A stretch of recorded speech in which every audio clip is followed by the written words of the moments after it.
Hi all, Brad Wright here from the Single Malt Whisky Club, and this month we have an absolute ripper of a selection for you. We are so excited to finally get to present our August Malt of the Month.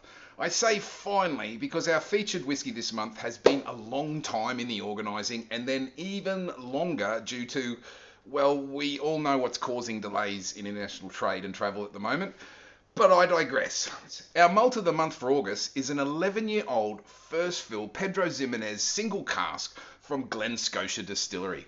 Bottled exclusively for the Single Malt Whisky Club, this is a beautifully complex, lightly peated whisky that we've had bottled at cask strength to properly showcase its glorious deliciousness. And delicious it is. Our optional extra this month is from the Welsh whisky distillery, Penderyn. From conversations with club members and other friends over the years, it struck me that Penderyn is one of those whiskies that most have heard of, yet surprisingly few have tried. So we've decided to give our curious members a chance to do just that this month with the Penderyn Portwood. So as I said, our malt of the month for August is this exclusive single malt whisky club bottling from one of the Campbelltown trinity of distilleries, Glen Scotia. Glen Scotia, Springbank and Glengyle distilleries are the only three remaining distilleries in the Campbelltown region. This is quite a turnaround for what was once the world's highest producer of single malt whisky, with 29 legal distilleries and over 50 illicit stills working overtime at its peak during the 1800s. The decline in the region as a whisky producer was due to multiple factors, including the bankruptcy of a major blending company, a world war, and even some skullduggery with whisky aged in herring barrels to further tarnish the reputation of Campbelltown.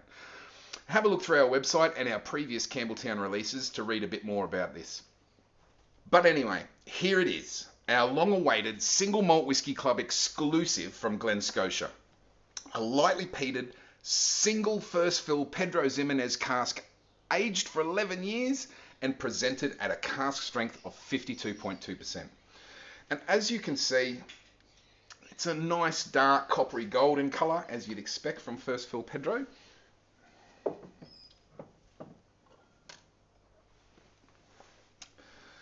Righto, the nose. The nose, it's salty plums, it's cloves, some floral jasmine-y scents, and there's definitely a savoury charcuterie note there as well. The palate,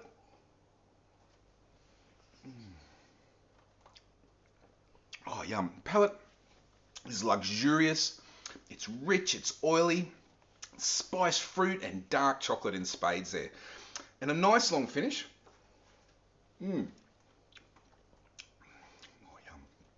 Warming, chewy, and with a kaleidoscope of sweet, umami, and distant smoke all there. Yum. It's delightfully complex and full-bodied with all the intense sweet fruit we expect from a first fill PX cask, magnified by the maritime salt and wonderfully rounded with delicate campfire smoke. What this peat lacks in medicinal notes and band-aidy sort of notes, it makes up for in cured meat umami. It's truly a sensational whisky, and we are proud to offer it exclusively to our club. The Glen Scotia 11-year-old first fill Pedro Ximenez cask, only 363 bottles exist, and they are all ours. Now, moving on to our optional extra this month, we have the Penderyn Portwood. This is a sensational expression from a distillery most have heard of, but comparatively few have managed to sample. Now, Penderyn is currently the only distillery in Wales, but that wasn't always the case.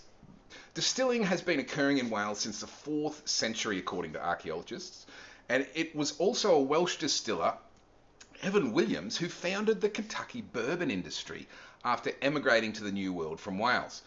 But sadly, previous to the founding of Penderyn, the last Welsh distillery closed its doors in 1903, and it wasn't until a century later, 2004 in fact, that the whisky once more began flowing from Wales, an occasion marked by an appearance from none other than His Royal Highness Prince Charles.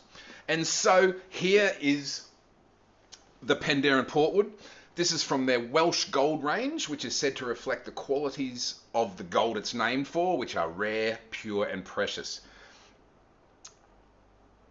Penderyn keep the details of this whisky pretty scarce, but we do know it's predominantly aged in ex-bourbon and then finished in Portwood casks. And here it is, in a really distinctive bottle, nice sort of fins, a real Buck Rogers rocket ship looking sort of bottle, I guess. Colour, as you can see, is a sort of a bright, reddy gold. More importantly, the nose, wow, it's rich fruit. There's biscuit spices and apricot jam. There's even a little bit of coconut there now. I'm doing this review. Here you go. On the palate,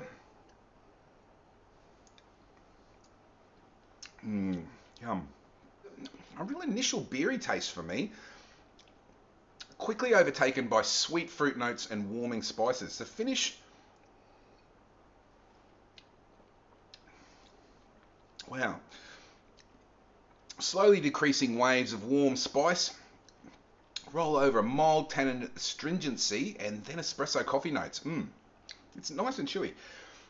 Man, this is an easy drammer. It's full-bodied, but it's not over the top, and very nicely balanced fruit and spice. Whew. So that's it for August. 2 lovely drops. Our single malt whisky club exclusive Glen Scotia, a fruit-rich, lightly peated cask-strength whisky with oodles of yum. And the worst kept secret in whisky, Penderyn, the Portwood expression from their Welsh Gold range. 2 fantastic whiskies this month. 1 lightly peated, 1 non-peated, 1 Pedro Ximenez, 1 Portwood, 1 Scottish, 1 Welsh. What to pick? Pick one, pick the other, pick both. I'm taking both. This is Brad Wright from the Single Malt Whisky Club. Until next month, Slange of R.